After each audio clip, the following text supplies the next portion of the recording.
Zuri's life was turned upside down in the most unimaginable way. Imagine your stepmother not just stealing your fiancé, but also marrying his father, the billionaire you never knew existed. This is the jaw-dropping story of Zuri, a young woman whose heart was shattered by betrayal, only to rise from the ashes and rebuild her future. How did she overcome the pain and take control of her destiny? Stick around, because this story is about to leave you stunned. Zuri, a 23-year-old woman, lived in the lively city of Kigali, Rwanda. Her life seemed like a dream come true, engaged to Kwame, the man she loved with all her heart. They had known each other since childhood, growing up together in the same small village. Zuri's family was modest but full of love, while Kwame's family was comfortable, though not wealthy beyond measure. Zuri's father had passed away when she was young, leaving her and her mother, Mirembe, to navigate life on their own. Despite the struggles, Mirembe managed to keep them afloat by running a small but bustling restaurant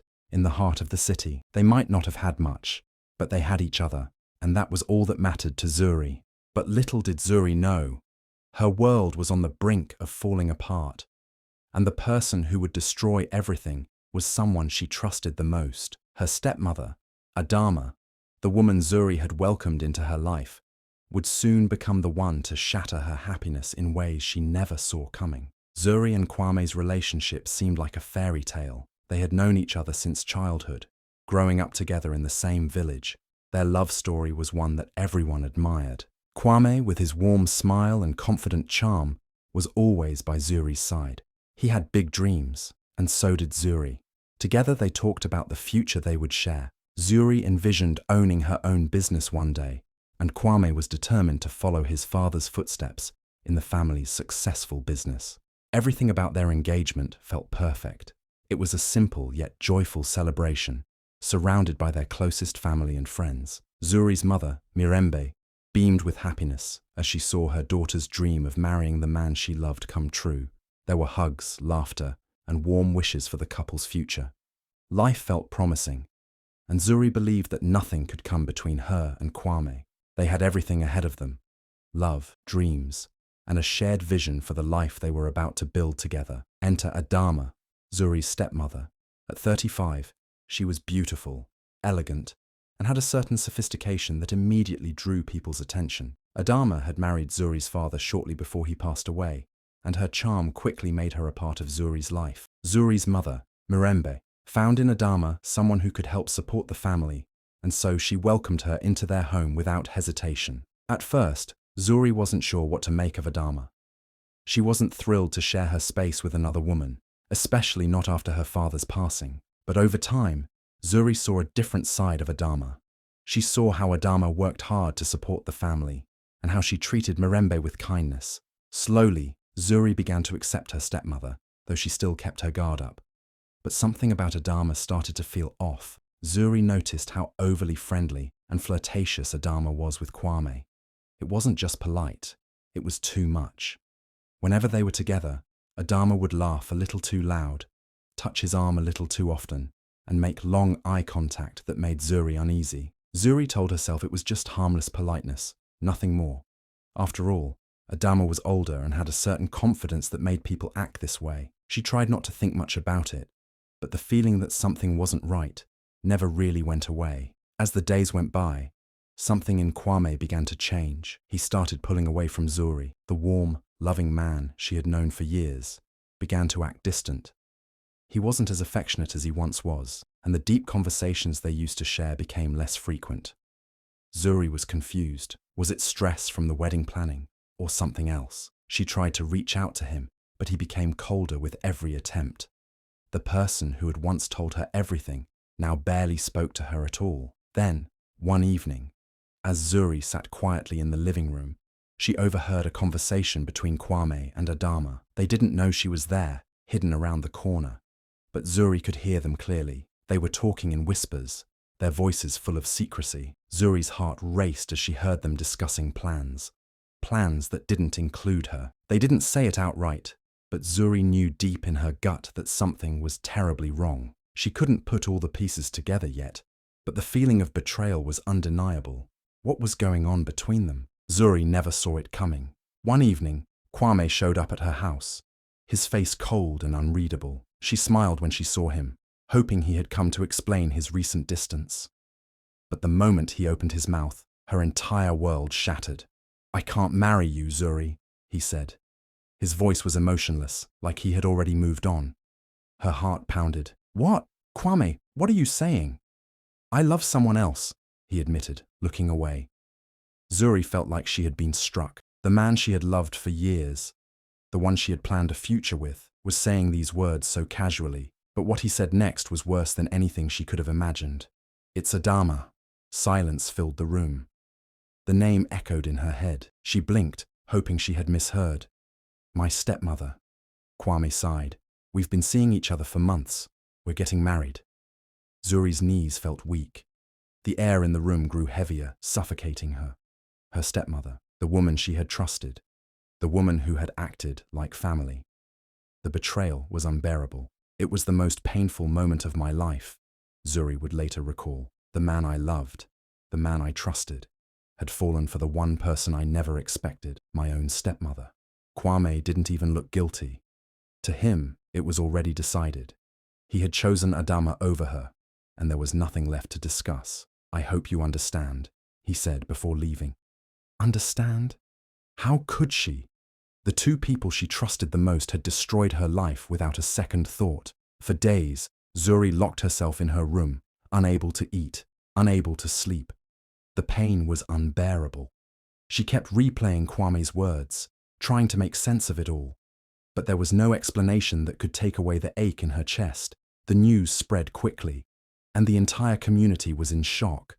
How could Adama betray her own stepdaughter? How could Kwame do this to Zuri after everything they had been through? People whispered in the streets, shaking their heads in disbelief. But with the betrayal came humiliation. Instead of blaming Kwame and Adama, some people blamed Zuri. They said she must have done something wrong. That maybe she wasn't good enough for Kwame. That maybe Adama was just a better woman. Her mother, Mirembe, was devastated. She tried to comfort Zuri, but what could she say? Nothing could erase the betrayal. Nothing could bring back the love and trust that had been destroyed. And as if the pain wasn't enough, Zuri had to watch as Kwame and Adama's wedding was planned. Everywhere she turned, there were reminders of their new life together. Dresses, decorations, celebrations, all paraded in front of her like a cruel joke. The anger inside her grew. She had been betrayed, humiliated, and discarded like she meant nothing. But she wasn't going to let this define her. Just when Zuri thought she had heard it all, another shocking truth came to light. Adama wasn't just marrying Kwame. She was also marrying Kwame's father, Chief Oluwaseun, a billionaire businessman. Zuri couldn't believe it. "What kind of woman marries both a man and his father?" she asked in disbelief. Chief Oluwaseun was one of the most powerful men in Nigeria. His wealth was known across Africa, and he had built an empire that stretched across multiple industries. Adama had set her sights higher than just Kwame. She wanted power, status, and an untouchable position in society. Zuri realized then that this was never about love. Adama had played a long, strategic game. She had seduced Kwame, knowing he would be an easy target. But her real goal was the father, the man with the real power. It wasn't just about love, Zuri whispered to herself. It was about power, manipulation, and greed. Adama had destroyed Zuri's life without hesitation.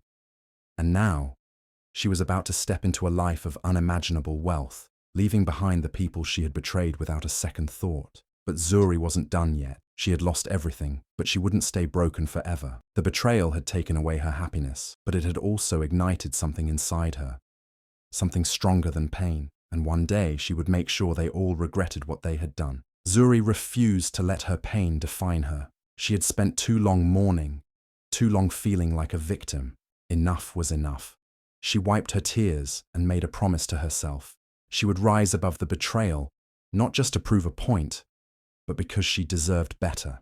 Fashion had always been her passion, but she had never fully pursued it. Now, with nothing left to lose, she threw herself into it completely.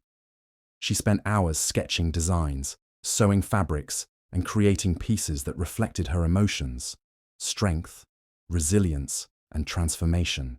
Mirembe, seeing her daughter's renewed determination, encouraged her every step of the way. Together, They started selling Zuri's designs at local markets. Word spread quickly. Customers were drawn to the unique patterns and the confidence woven into every piece. Soon, boutique owners started placing orders. What had started as a way to escape her pain turned into a real business. As months passed, Zuri's designs became the talk of Kigali. She saved every penny she earned, reinvesting in better materials and expanding her collection.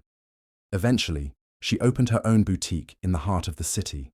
It was a small shop, but it was hers, a symbol of everything she had built from the ashes of her heartbreak. Zuri's boutique flourished, attracting an elite clientele. Politicians' wives, celebrities, and businesswomen sought out her designs, and her name became synonymous with elegance and power. She didn't stop at fashion.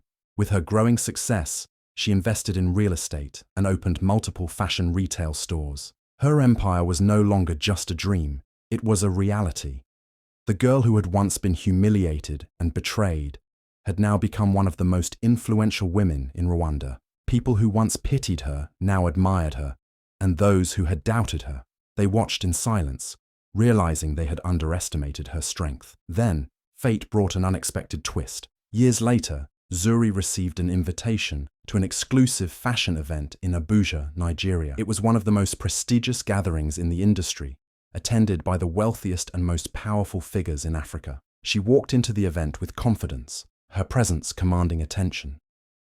But nothing could have prepared her for who she would meet that night: Chief Oluwaseun, the man who had married her stepmother, the man who had been part of the betrayal that changed her life.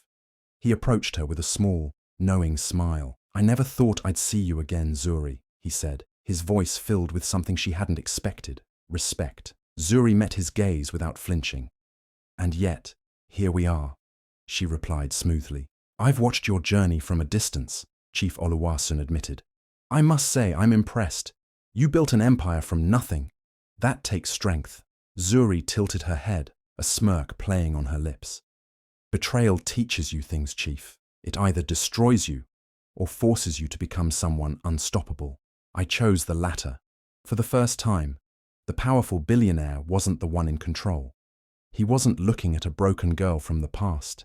He was looking at a woman who had built herself into something greater than he had ever imagined. Recognizing her power, he made her an offer, an investment deal, a partnership that would expand her business empire beyond Rwanda. Zuri accepted, but not for the reasons he might have hoped. She didn't need his money. She didn't need his validation. She accepted because she knew she had already won. She was no longer the girl who had been betrayed. She was the woman they could never break. Zuri's journey was not just about success. It was about transformation. She had turned her deepest pain into her greatest strength. The girl who was once abandoned and humiliated had become a billionaire, a powerful woman who built her own empire from nothing. And the most satisfying part, the very man who had betrayed her was now working with her, no longer above her, but beneath her influence. But Zuri never let success make her forget where she came from. She remained humble, using her wealth and influence to uplift others. She created programs to help young women start their own businesses, teaching them that they didn't have to rely on anyone to build their dreams. She became a symbol of resilience, proving that betrayal doesn't have to destroy you. It can make you unstoppable. Betrayal can break your heart, but it doesn't have to break your spirit. Zuri's story proves that the best revenge isn't revenge at all. It's rising so high that those who try to destroy you become nothing more than a forgotten chapter in your success story. Have you ever been betrayed by someone close to you? How did you rise above it? Share your story in the comments, and don't forget to like, share, and subscribe for more inspiring stories.